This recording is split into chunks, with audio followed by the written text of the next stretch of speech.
Сендерді қандарыңды судай шашып, құзғын қарғаларға жем қыламыз. Батырларыңның басын айза қылып, ұлдарыңды құл, қыздарыңды күң етеміз. Керей! Інімнің қаны сенің мойныңда. Қанға қан! Шық жекпе-жекке!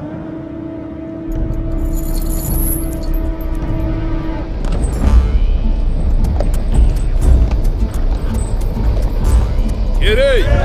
Allah şar olsun!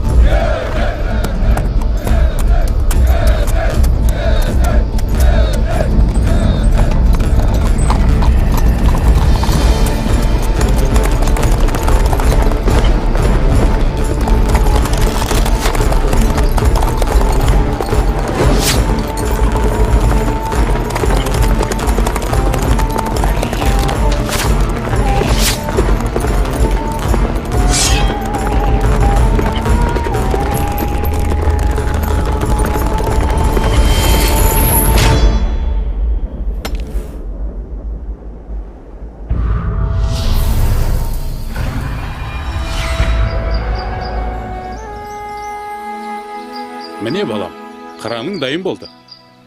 Қандай әдемі. Әке, өзім шырайыншы. Жарайды, ала қой. Кез келген халыққа бәрінен бұрын асқақ рух керек. Ал қазақтың ұлттық рухы оның ерлігінде жатыр. Нұрсұлтан Назарбаев.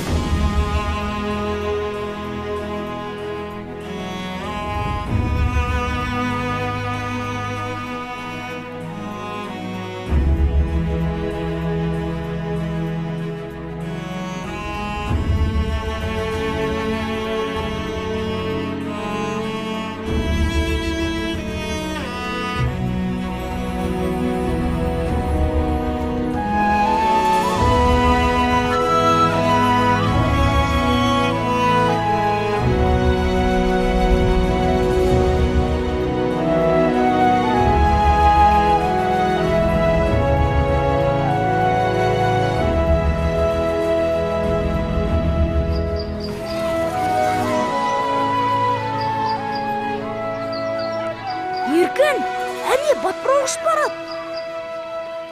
Ал мен алтын кездік тауып алдым. Қане, бері тұршы көрейін. Жоқ, бұл менікі. Қызғаншақ, Бермеймін. Бұны мен таптым. Бер дедім мен саған. Сенікі емес.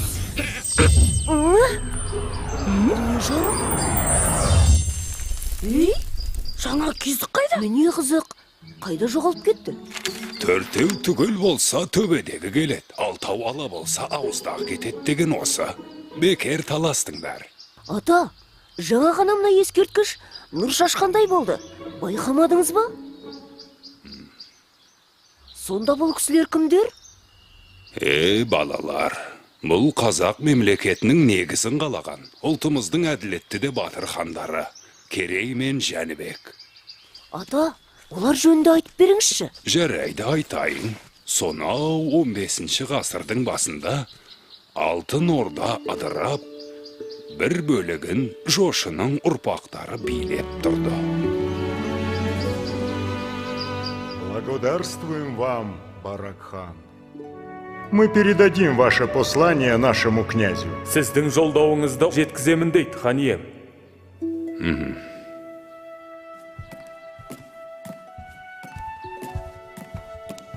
Халықтан шағым түсті. Орда маңында қарақшылар пайда болыпты. Тездетіп жасақ жіберіп, оларды құрықтау керек. Жібек жолы бойындағы керуендерді қорғауды мықтап тапсыр. Орындаймыз. Мәртебелі хан ием, ұлы ұстаз шұғыл хабармен қабылдауыңызды сұрайды. Кірсін. Ханием, аспан әлемінен үрейлі хабар әкелдім. Айта бер, ұстаз. 77 жылда бір келетін құйрықты жұлдыз көрінді. Ол жер бетіне әсер етпей қоймайды. Қара күштер оянуы мүмкін. Сақтық жасаңыз. Болады. Бауырым, ру басыларын таңбалы тасқа жина. Бірлігімізді бекемдеп алатын кез келді. Керей мен Жәнібекте барсын. Қазірден бастап ел өміріне араласа берсін. Орындаймыз. Ой, осы тас атудан жалықтым. Соны айтса шыдамым таусылды.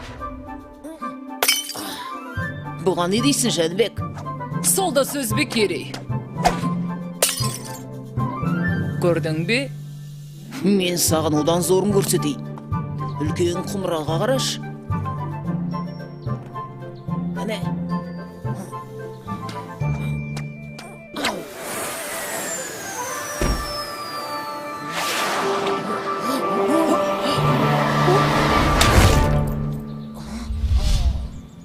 Байқамай қалдым, кешіріңіз.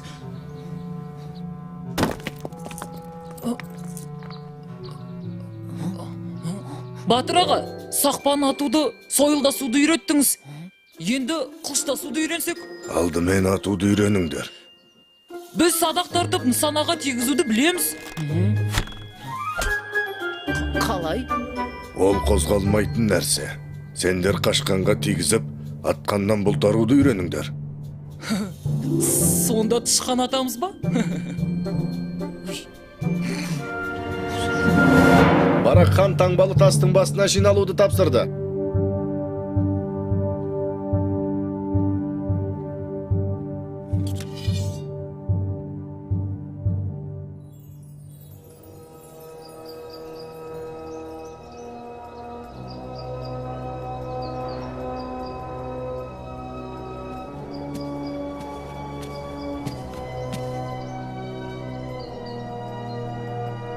Мұнда не болады? Бұл қандай тас? Бұл елдің бірлігін айқындайтын қасиетті тас. Әр рудың басшылары өз таңбаларын осы тасқа қою керек. Егер таңбалар түгел болса, ортадағы шаңырақтан нұр төгіледі. Ол нұр елдің бірлігінің, тұтастығының белгісі. Уа, игі жақсылар! Жау айтып келмейді. Сақтансаң сақтайым деген. Қасиетті жерде бірлігімізді айқындап алайық. Қане, таңбалы тастарды қойыңдар.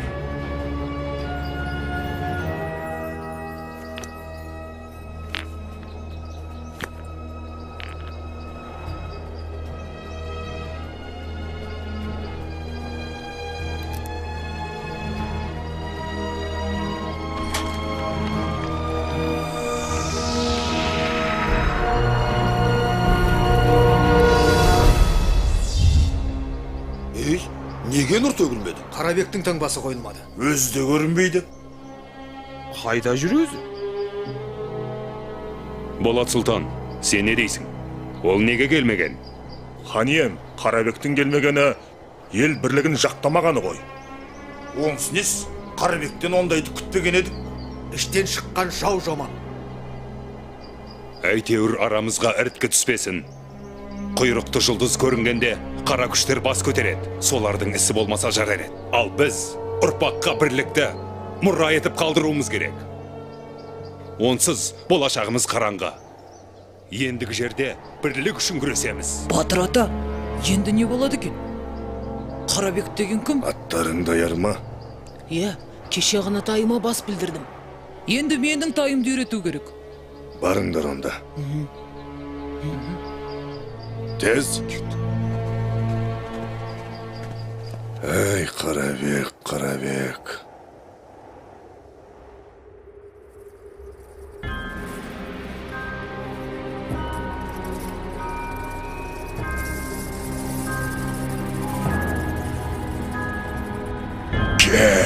Келе бер. Бұл халықты бір-біріне жау етіп, өз қолыммен жойып жіберем. Менің айтқаныммен жүрсең билікке де, байлыққа да жетесің, Қарабек.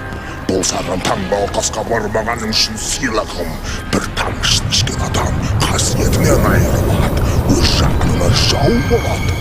Әбілқайырды таққа отырғыз, ол да менің айтқаныммен жүретін болсын. Тақта Барақхан отыр емес пе? Оның көзін жой.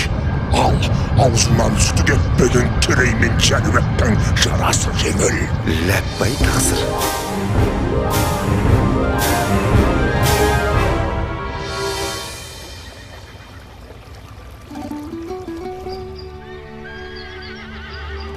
Ассалаумағалейкум. Біз келдік, аға. Жақсы ат ер қанаты деген. Ал сұлтандарым, қайсың мінесің? Не бол, әлде қорқып тұрсың ба? Мен бе? Ешқандай да жалсам жер көтереді. Ал Ғанекей сұлтаным, тақымыңа мықты бол. Айтчу, жамал. Ой, ой.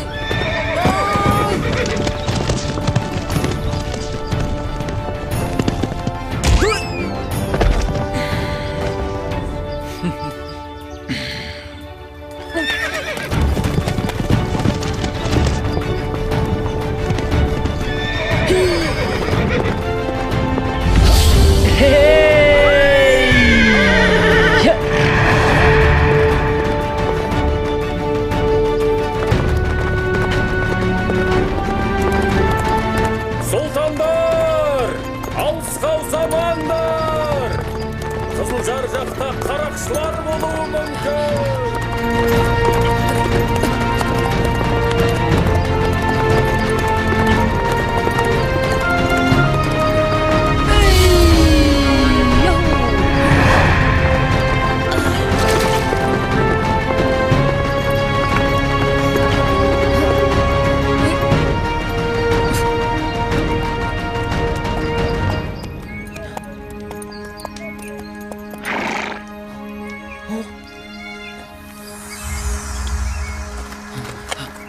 Жәнібек, сен ештеңе байқамадың ба? Жоқ аға. Тым ұзақ кеттік ау деймін. Жаңа жылқышаға қарақшылар туралы айтқан еді. Қарақшы? Мен өмірде қарақшыларды көрмеппін. Әне, анда біреулер бар сияқты. Керей, өтінемін көрейікші. Жарайды. Бірақ көреміз де қайтамыз. Әттең қарауымыз жоқ. Менде сақпан бар.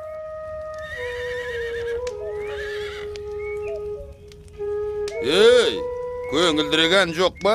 Біздің билегіміз келіп тұр. Көңілдісін өзің бастамасаң.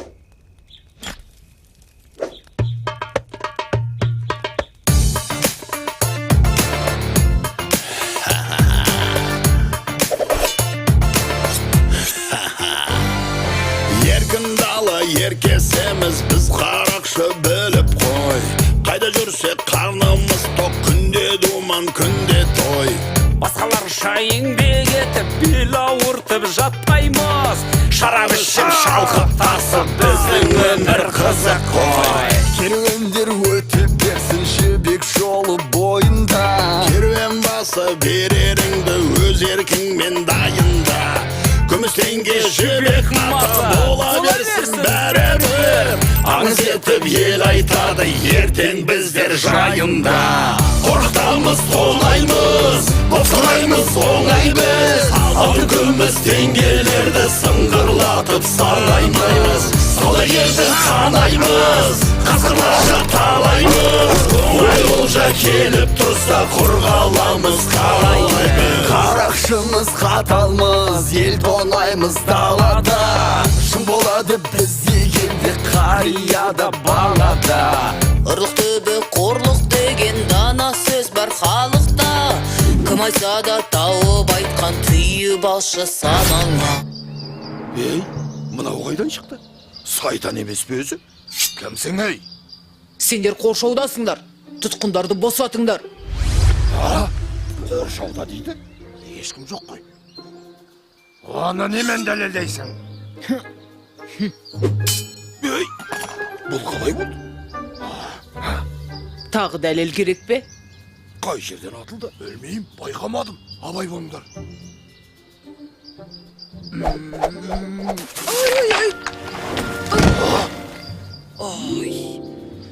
Тұр, зәреміз долды ғой. Албақ бұрын, енді не дейсің?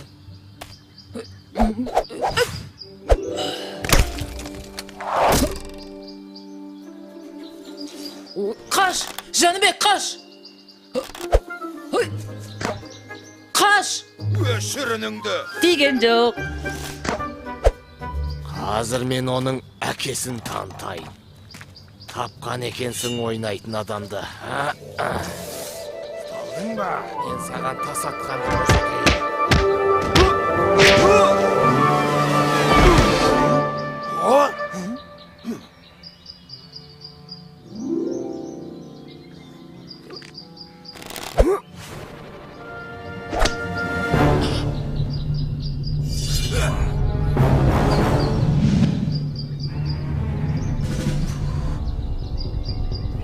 Кәне былай тұр.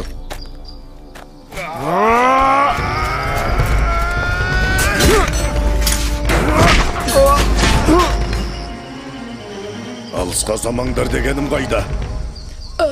Біз тай үйретіп. Құрай қайдан ештеңе шықпайды. Керей, тұтқындарды босат. Айғайлама дедім ғой, құлақты жарасың.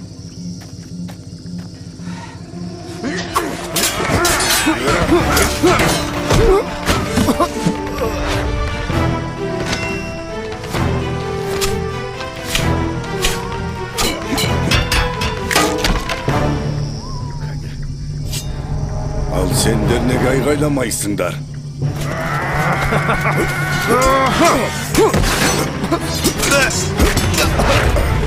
Болды, беріліңдер. Мәсіған.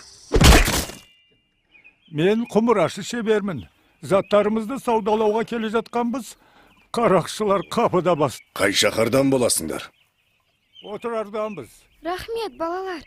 Сендер болмағанда не болар еді? Мен... Бұл Жәнібек, ал мен Кереймін. Мен Айшамын. Ал мынау сендерге естелік болсын.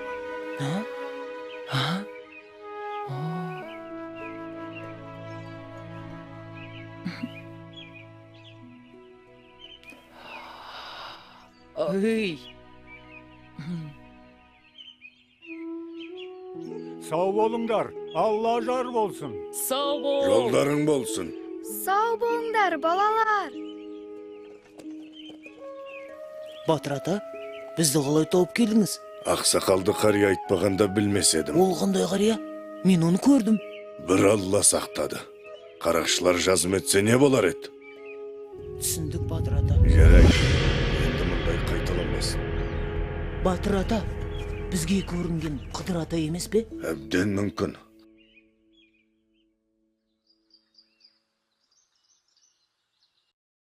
Сендер не күлкен тыңдамайсыңдар? Ордадан рұқсатсыз алшақ кеткендерің қалай? Әке, мен кінәлі.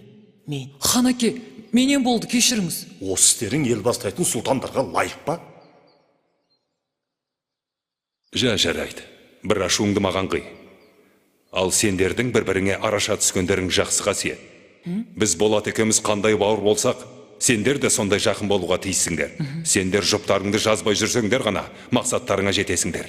Осыны бір сәт естен шығармаңдар. Иә. Ал балалар, сендер бара беріңдер. Хан ием, маған айтарыңыз бар ма? Аталық, талай айқастарда, қаншама сын сағаттарда менің сенімді серігім болдың. Алайда саған бір өтінішім бар. Айтыңыз, хан ием. Таңбалы тастың басындағы жайды көрдің. Аумалы төкпелі заман болғалы тұр. Бір бәлені ішім сезет. Айтарым, Керей мен Жәнібек саған аманат. Алаң болмаңыз, хан ием. Олар үшін жаным құрбан.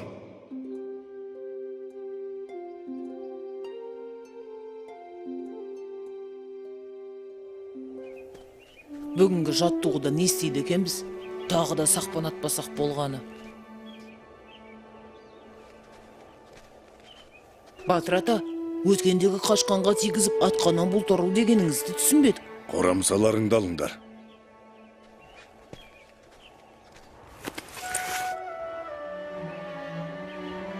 Мынаушы жоқ жебен не істейміз? Тайларыңды атыңдар. Не үшін? Ет ауырады ғой. Бұл тай сендерге сауын бие емес. Жорық аты болсын десеңдер. Атыңдар. Атыңдар.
Міне, атқаннан бұлтару деген осы.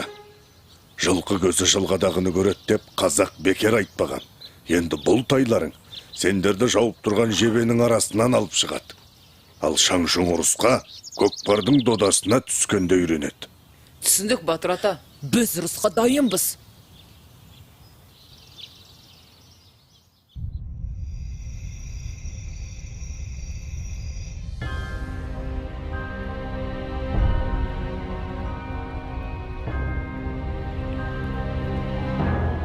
Мырза, мұнда жай жүрсіз бе? Мұндай уақытта адам жай жүруші ме еді?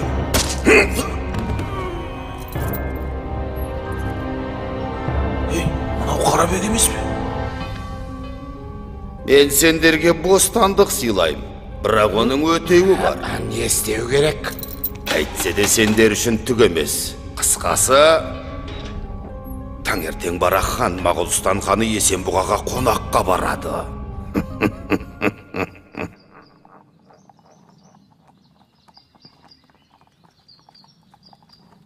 Әлгі Қарабектен хабар бар ма? Хабар ошарсыз, көрдім деген ешкім жоқ. Жарайды. Әзірге ел тыныш. Жаста болса Әбілқайыр елге бас көз бола тұрар. Біз келгенше ештеңе бола қоймас. Көрші ұлыстармен ынтымағымызды нығайту керек. Бізді қонаққа шақырған Есенбұға ханның да ойы осы болса керек. Алайда ойраттардың не ойлап отырғаны белгісіз. Соны ұмытпайық.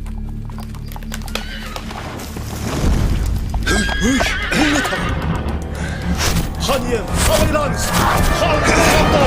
Ханда! Сақтал! Қалғандарыңмен шатыр құрыңдар! Тезірек! Ола, бауырым!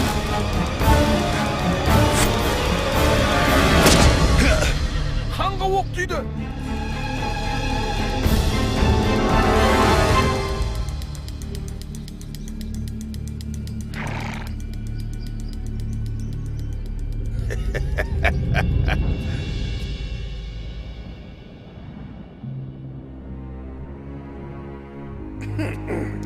Әбілқайыр сұлтанның дастарханынан дәм тату біз үшін үлкен мәртебе.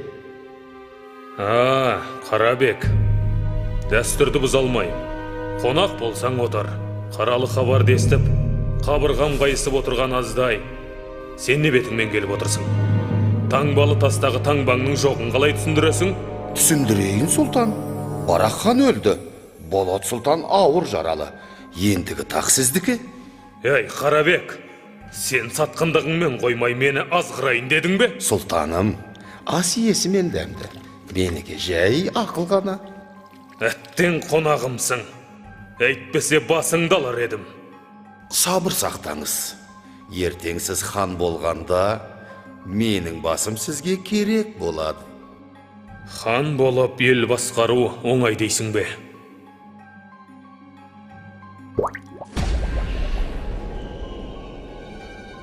Сұлтаным, тақ мынау балғымыздан да тәтті болады. Дәмін алсаңыз құмарына түсесіз. Әлемді басып жан шисіз. Дегеніңізге жетесіз. Алыңыз. Сен дұрыс айтасың. Келесі хан мен боламын. Әбілқайыр хан жасасын.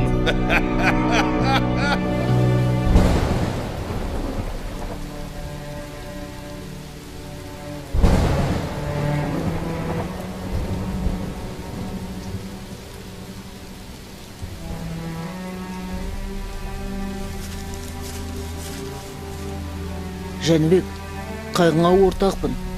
Әкеңнің орнын ешкім толтыра алмайтыны белгілі ғой. Бірақ біз сенімен біргеміз. Бұл опасыздардың ісі бір ұшы сендерге тимес екен.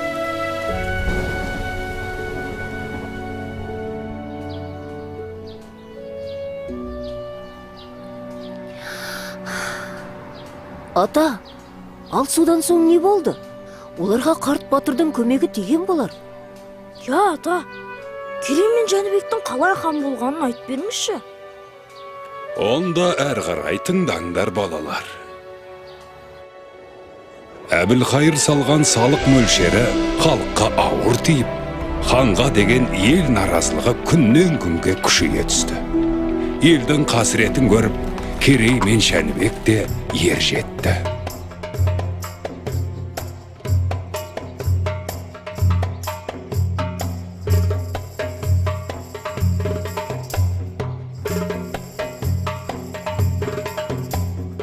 Ханьем, Керей мен Жәнібек сұлтандар келіп тұр.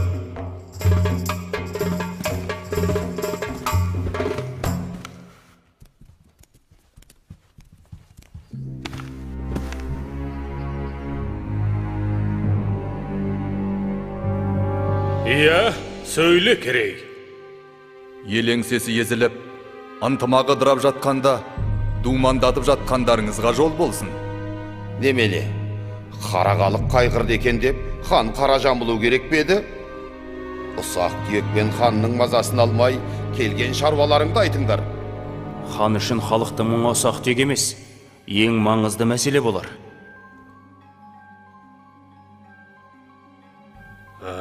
Хан аға, көзіңізді ашыңыз. Таңбасын бөлек салған мына Қарабекке төрден орын беріп, тайыраңдатып қойғаныңыз. Мен сендерге аға емес ханмын. Ендігі жолы алдымда тізерлеп отыратын болыңдар.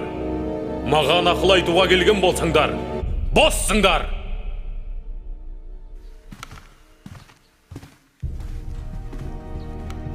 Өлтірік өсіп бөрі болды. Бүгін азуын көрсетті. Ертең сізге де шабат. Қапы қалмаңыз. Олай болса, тірсегін қи олардың. Құп тақсыр. Оларды аңға шығып, сейіл құруға шақырыңыз. Ар жағын өзім жайғастырам.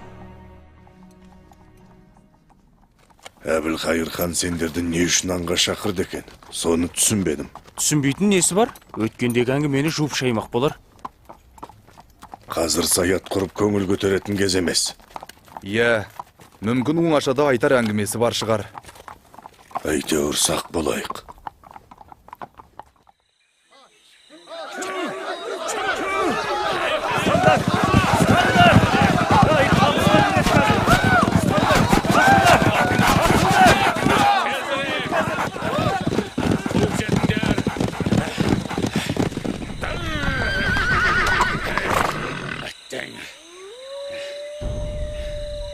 Ал сұлтандарым, қанжығасы майланған бірінші адамға алтын зерлі қасқыр ішік жабылады.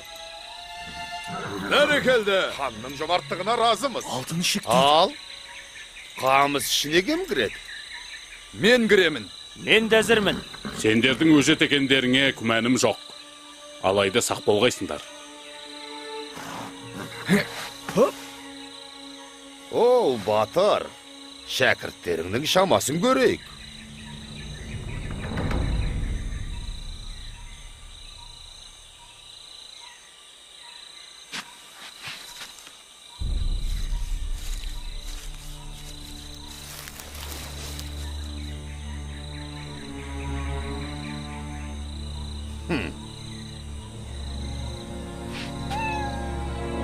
Al, bana koy.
Жәнібек сұлтан, Керей қайда?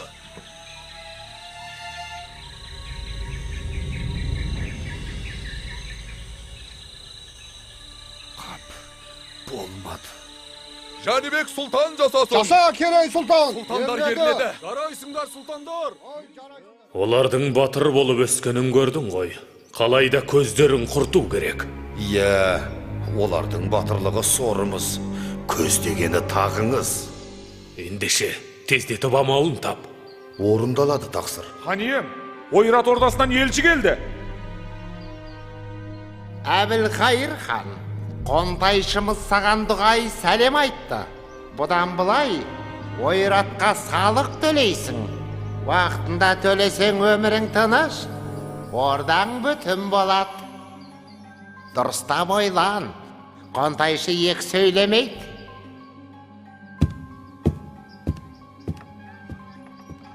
Жетпегені осы еді. Енді не дейсің? Салықты халық төлейді. Сіздің неңіз кетеді? Елді езіп ұстасаңыз ғана бас еді.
Жәнібектің де көздегені сол тақ, Керейдің де көздегені сол тақ. Әкеден қалған таққа ие болғысы келеді. Ал ол тақ бақтың мұрагері тек қана сенсің. Тақ бір жерде бақ бар, дүние байлық, билік пен мансап бәрі сонда, бірақ тақ біреу, ал сендер екеусіңдер. Кім бірінші жетсе тақсыңдікі, тезірек, тезірек.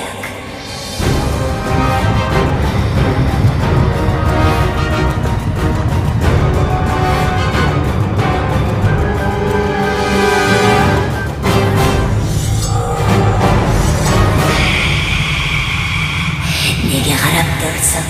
Өлтір оны. Әйтпесе қазір сені өлтіреді. Өлтір!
Қара ниет қарақшыларым, қайдасыңдар?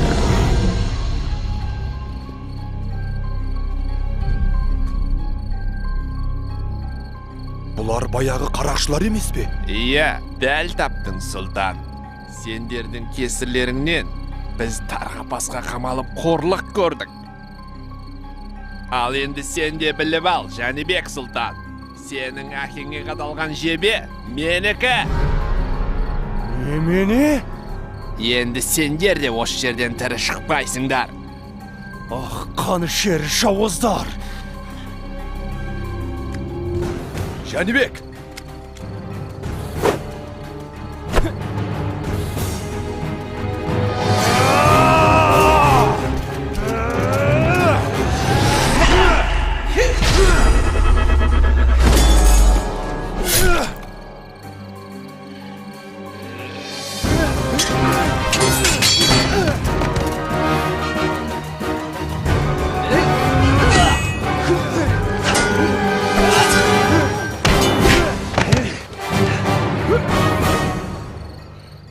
Жәнібек, өлтіре көрме, өтінем! Шымын жанымды қия көр!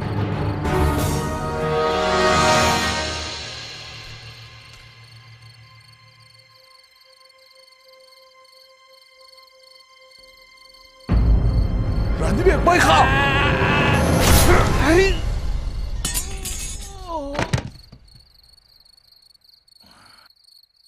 Бұлар баяғы қарақшылар емес пе? Иә, солар. Менің әкемді де осылар өлтіріпті. Бұл сендерге жасалған екінші қастандық. Ал бұларды кім жіберген? Қарабектің ісі емес пе? Әбден мүмкін. Таңнан қалмай жолға шығамыз. Біраз уақытқа дейін бой тасалау керек. Қайда барамыз? Ұлы ғұламалар шаһары Отырарға. Отырарға? Айшаның ауылына ма? Саған айтты ғой, ғұламалар еліне деп.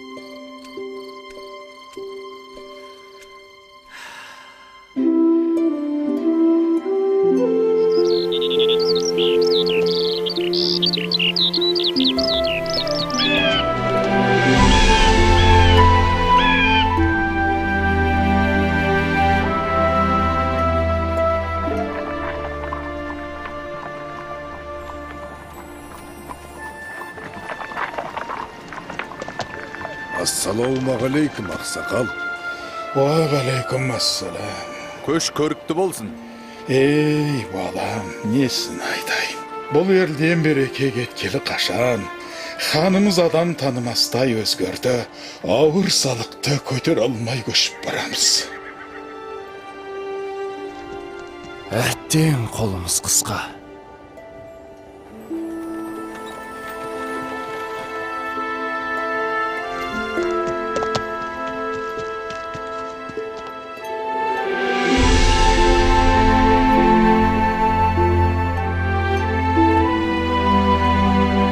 Қозы көш жер жүрдік. Жағашпайсыздар ғой тіпті. Іштеріңіз піспады ма?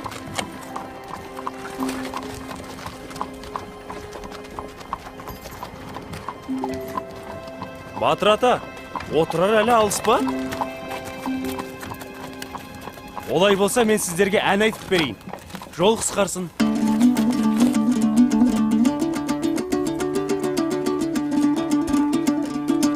Қолымда бір қамшым бар, ақау бүлдір келе ай. Айтайын мен бір сөзді күлдір келе ай. Орныңнан әр отырмай, ақау бермен отырай. Қолымда қармағым жоқ, бүлдір келе ай. Ай-югай, ай-югай, ай-югай, ай, ағдариғай бүлдір келе ай. Ай-югай, ай-югай, ай-югай, ай, ағдариғай бүлдір келе ай.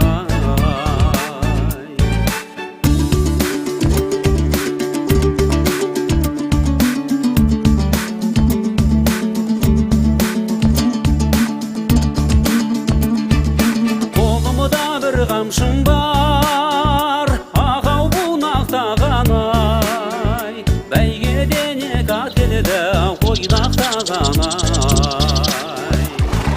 Жүрмесіңе сен аман, ақау деу қарағым ай. Көзіңнен айналайын, жайнақтаған ай. Ай-югай, ай-югай, ай-югай, ай, ағдариғай ойнақтаған ай. Ай-югай, ай-югай, ай-югай, ай, ағдариғай ойнақтаған ай.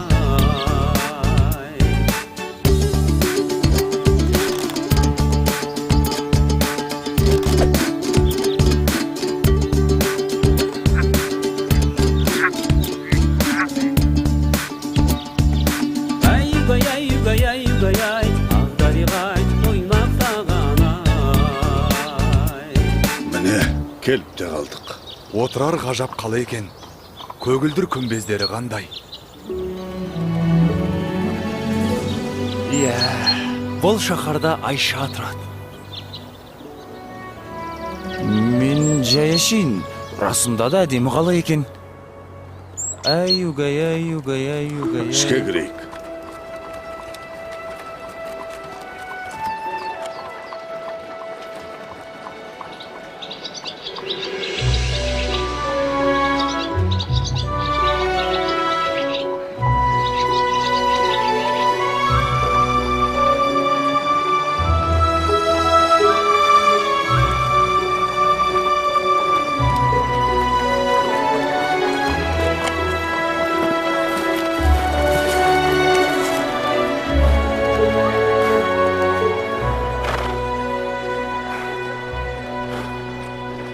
Батыр ата, мына белгіні сіздің қылышыңыздан көргенбіз. Иә, дәл өзі. Оны дұрыс аңғарғансыңдар. Ішке кірейік. Енді ұстаханаға не үшін келгенімізді түсінесіңдер.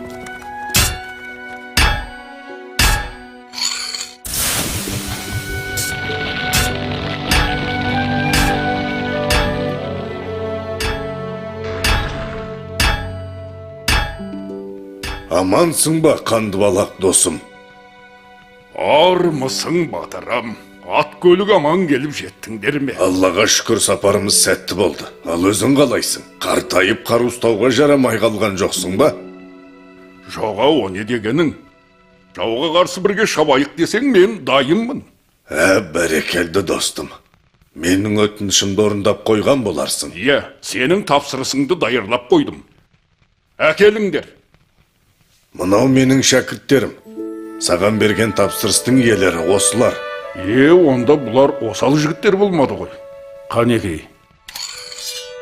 Шарболатты 100 рет шоққа салып, 100 рет құдық суына малып шыңдадым. Мінекей, өзің сынап көр. Алғаны сынап көрейік.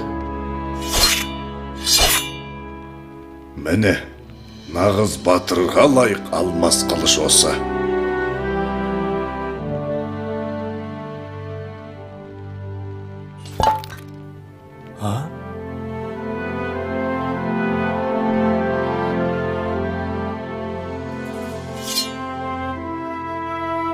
Сіздерге рахмет.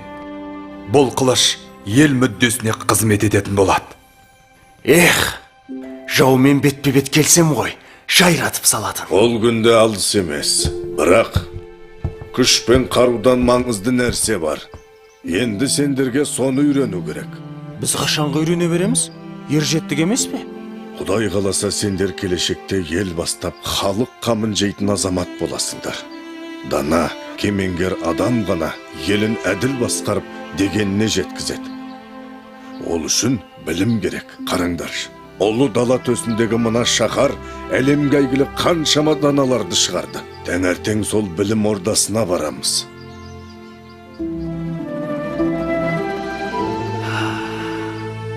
Қандай ғажап қала.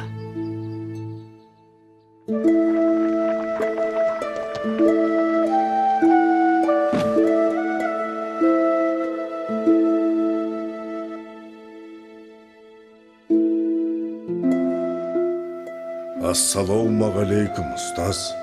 Уағалейкум ассалам, бауырларым. Төрлетіңдер. Қателеспесем, Болат сұлтанның ұлы Керей мен Барақ ханның ұлы Жәнібек сұлтандар емес пе? Бойымдағы бар өнерді үйреттім. Енді сұлтандар білім алса деймін. Тағы бір айтарым, бұлардың мұнда келгенін ешкім білмеу керек. Түсіндім. Ал сұлтандар адамзат ақыл ойының бар қазынасы жиналған жер бетіндегі ең үлкен білім орнының бірі Отырар кітапханасына қош келдіңдер. Білекті бірді, білімді мыңды жығар деген. Міне мынау адамзаттың екінші ұстазы өзіміздің Әл-Фараби шығармалары.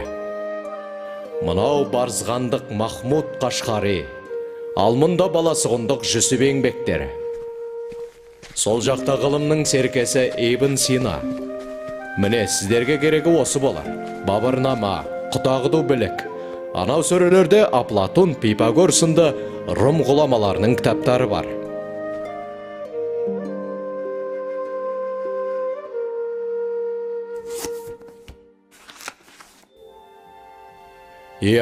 Бұл шығыстың шайыры Омар Хайям. Бірақ бұл кітапты оқу саған әлі ертелеу болады. Мұнау не өзі? Дәл қазір сен әлемдегі тепе-теңдікті бұздың. Аспан әлемі туралы Ұлықбектің еңбектерін оқсаңдар, бәрінде түсінесіңдер. Ал жерге жақындап келе жатқан құйрықты жұлдыздың бетін қайтару туралы бұл кітаптарда ештеңе жазылмаған ба?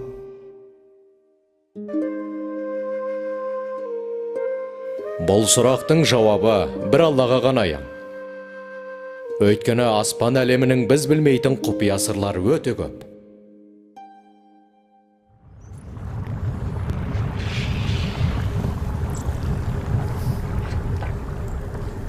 Айтқаныңды орындадым, әміршім.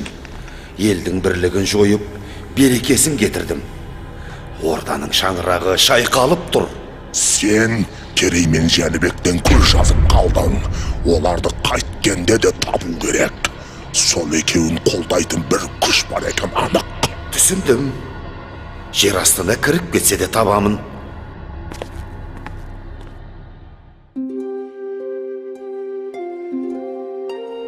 Мына кітапта Ұлықбектің 1000-нан аса жұлдыздың орнын белгілегені жазылыпты. Және ол Әбу Насыр Әл-Фараби бабамыздың еңбегіне көп сүйенген екен. Ол кісілерде көп ғылымды игеру қайда? Неге олай дейсің? Біз де жақсы білім алуға ұмтылуымыз қажет. Бүгінге жетер енді, Керей. Біраз бой жазып, қала аралап келсек қайтеді? Сен бара бер.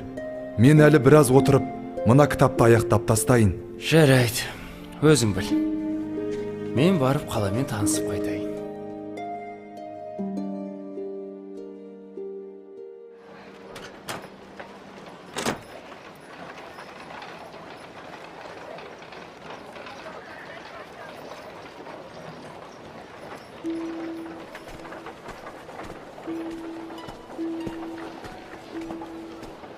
Амансыз ба, бейтаныс ару?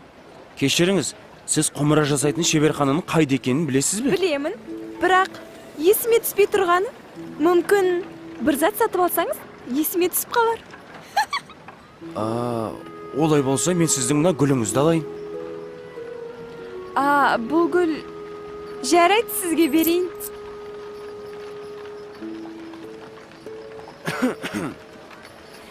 Есіме түсті. Мына көшеге бұрылып тіке жүрсеңіз, алдыңыздан биік мұнаралы үй шығады. Сол тұстан шеберхана көрініп тұр. Рахмет сізге. Келіп тұрыңыз, мырза.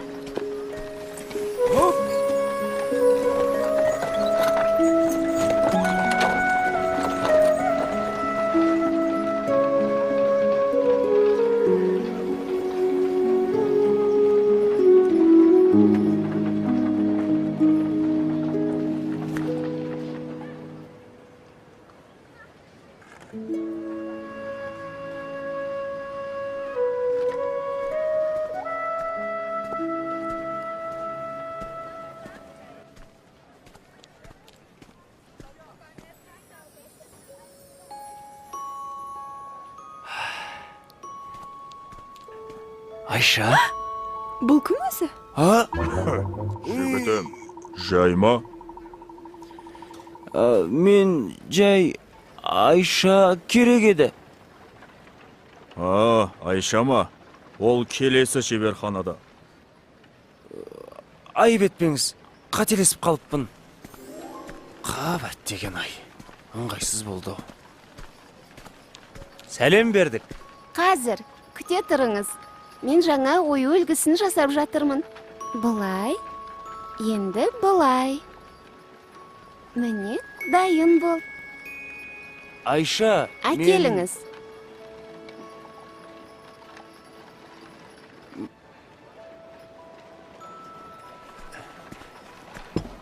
Мінекейіңіз. Иә, бұл құмыра 6 жыл бұрын менің шеберханамда жасалған. Мұна жердегі бояу кетіпті ғой. Бірдеңе тиген болар. Әйтпесе біздің бояуларымыз ғасырлар бойы. Айша! Жарайды. Мен қазір жөндеп бере қояйын. Міне бұлай, содан соң бұлай. Құмыраңыз дайын бол. Ала қойыңыз. Жаныбек, сен мұнда қайдан жүрсің? Айша, мен сені іздеп келдім. Керейде осында. Мені? Қызық екен. Ал сенің өрнегің әдемі екен. Мен де жасап көрейінші. Қолыңнан келсе көр. Несі бар? Мен жақында ғана кітаптан оқыдым. Біздің жерімізге келген бір саяхатшы өнерімізге қатты қызыққан екен. Аты Мақрұм Полат екен. Марко Поло шығар. Солай болар. Міне Айша, дайын. О, шабытпен салынғаны көрініп тұр. Рас айтасың ба? Жоқ, ойнап айтам.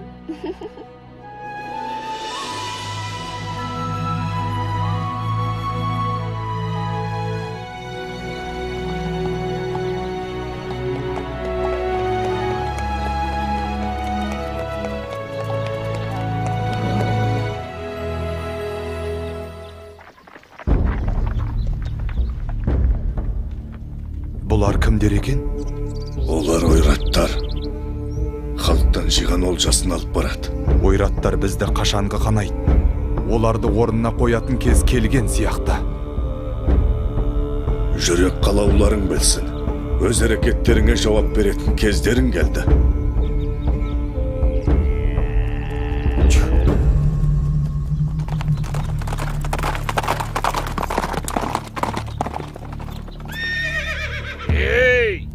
Біздің жолымызды бөгейтіндей сендер кімсіңдер?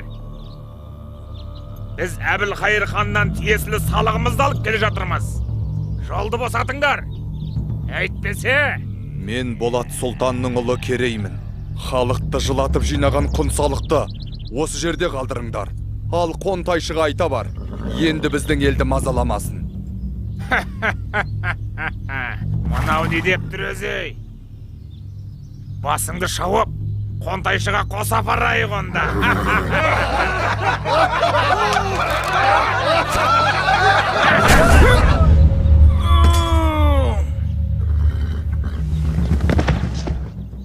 Не болды? Өлтірді! Кеттік Керей.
Кім екенімізді көрсеттік ау шамасы.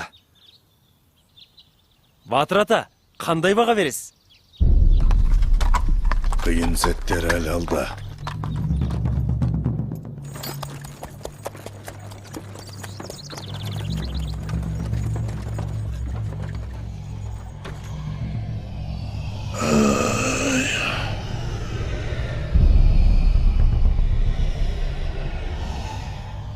Бай болсаң елге пайдаң тейсін. Батыр болсаң жауға найзаң тейсін деген осы. Өркендерің өссін қарақтарым. Бірақ бүгінде күлкімізден күңіренісіміз көп болып тұр. Үстем салықтан ел қатты жүдеді. Бұл заман қайда барады екен? Қабырғамыз қайсып жүргелі қашан? Қайда барсам, халықтың айтары осы. Түнде ұйқымыздан, күндіз күлкімізден айырып отырған бұл біздің де мұңымыз. Мына ұлы даланы мекен еткен бабаларымыздың әділдікті ту етіп, елін еркін өмірге жеткізген ерліктері тасқа қашалып жазылған. Еркін ел ғана алдына асыл арман қойып, мақсатына жете алады. Бақ ынтымаққа барады екен. Біз бірігіп қана мақсатымызға жетеміз. Ел болып, ірге бекітіп, еңсе көтеретін кез келді ағайын. Қыр астында көз алартып жау тұр. Ұлымыз құл, қызымыз күң болмасын десек, ошағымыздың түтіні түзу шықсын десек, бес саусақ бірігіп жұмылайық. Шешу шұрсқа түсетін кез келді. Ниетіміз бір болса, батаңызды беріңіз, ақсақал.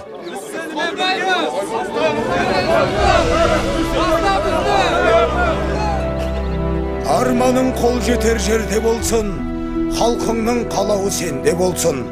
Алла жар болсын, аумин.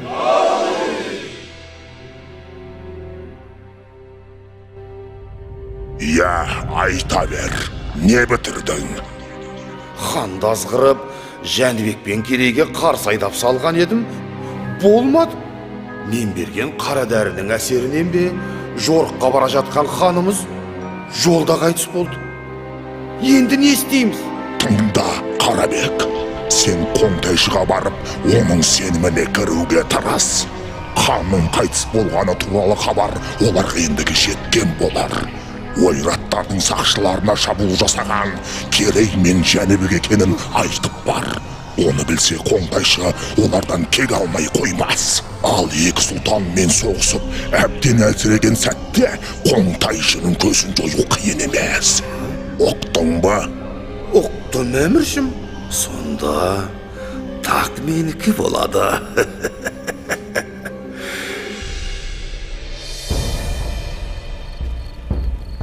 Солай де, Қарабек. Ол екеуінің сонда не көздегені бар екен? Ұлы Қонтайшым, Хан тағынан дәмелі Керей мен Жәнібек сұлтандар өз алдына ел болып, әскер жинап сізге қарсы тұрмақшы. Егерде сіз олардан бұрын әрекет жасасаңыз, бүкіл Дешті Қыпшақ жеріне өзіңіз ие боласыз. Жаман емес. Маған мыңбасы қара жалды шақыртындар.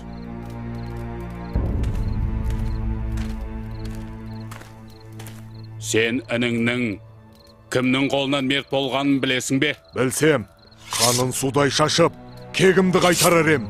Айтыңыз, әміршім. Ендеше тыңда, сенің ініңді өлтіріп, маған тиесілі салықты тартып алғандар Керей мен Жәнібек сұлтандар екен. Керей мен Жәнібек?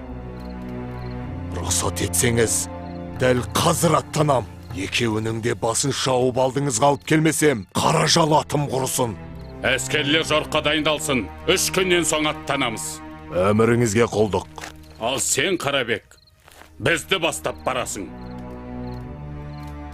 Бұл қызметіңнің өтеуінен не сұрайсың? Айта бер. Ұлы Қоңтайшым, мендей пақырыңызға жібек жолы бойындағы Тарас шаһарын берсеңіз жетер еді. Дегенің болсын, бара бер. Өз елін сатқаннан қайыр жоқ. Ертең бізді де сатып кетеді. Жорықтан соң көзін жой.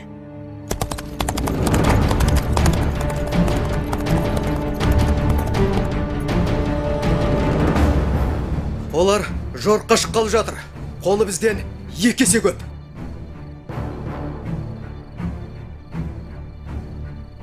Несі бар? Әр қайсымыз 3 ойратқа татсақ, олар көп емес екен. Міне, күші басым жауды. Ақылмен жеңетін кез келді. Мұндайда айла керек. Ендеше ақылымызды ортаға салайық.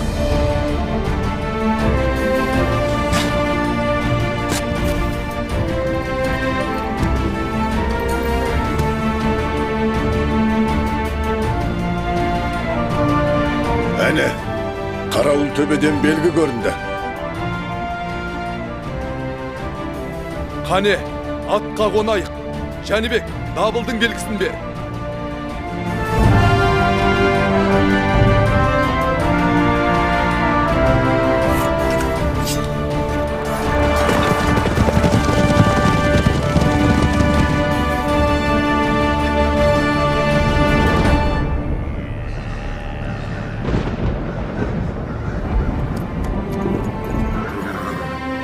Сарбаздар, кім екенімізді танытар сәт туды.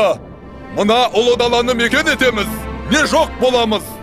Жау алдында тізе бүгіп тірі тұрғаннан, тіке тұрып өлген артық. Бүгінгі ерлігіміз, ертеңгі елдігіміздің басы болмақ. Тәңіріміздің өзі қолдасын.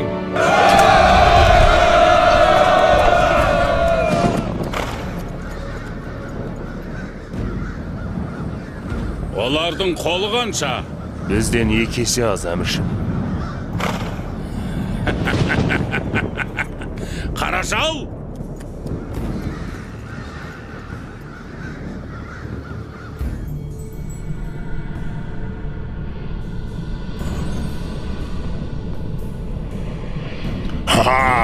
Тағы да сен бе? Жолымнан былай тұр. Анау құйрықты жұлдызды көрдің бе? Күш мен жақта. Бүгін сен жеңілесің.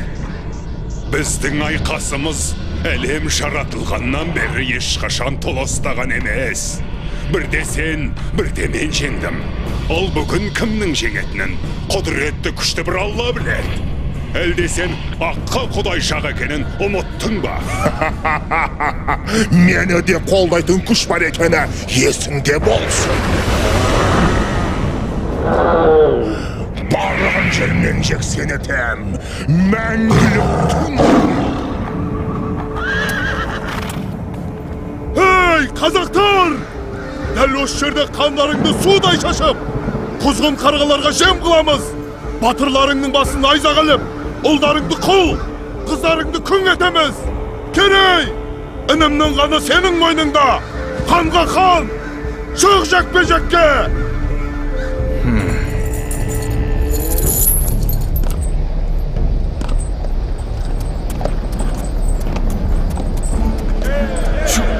Керей, Алла жар болсын.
Жәнібек, Қарабектен төстелігін ал, таңбалы тасқа жеткіз. Бар. Қазір сені ме?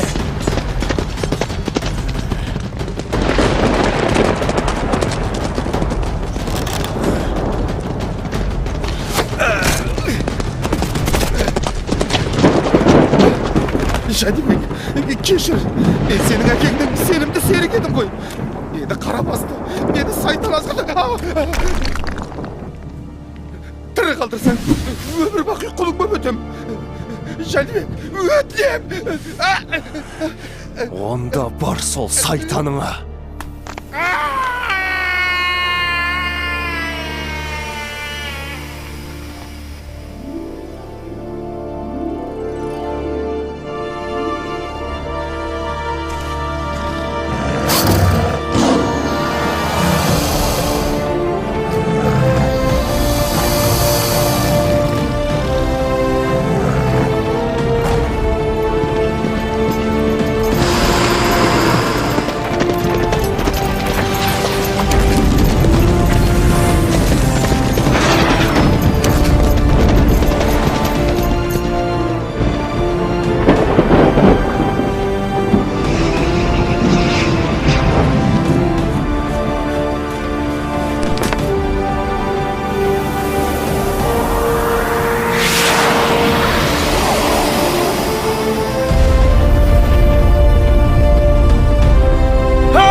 Біздің айқасымыз мұнымен әлі біткен жоқ. Біз әлі кездесеміз.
Ва халқым, біз бүгіннен бастап қазақ деген ел боламыз.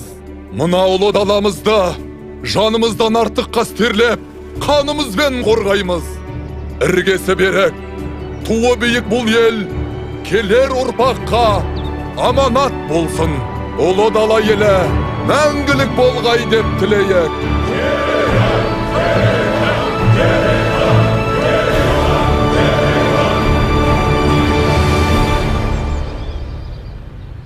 Міне балалар, бұл бабаларымыз осылай қазақ елінің іргесін қалап, келер ұрпаққа, яғни мына сендерге аманат етіп қалдырған. Қандай ғажап оқиға. Өткен тарихымыз ерлікке толы екен ғой ата. Дұрыс айтасыңдар балаларым. Сендер өз тарихымызбен мақтануға тиіссіңдер. Еркін, Болат, үйге қайтыңдар, кеш болып қалды. Рахмет сізге ата. Біз де өскенде елімізді қорғайтын батыр боламыз. Сау болыңыз ата. Мақсаттарыңа жетіңдер, айналайындар. Ағайын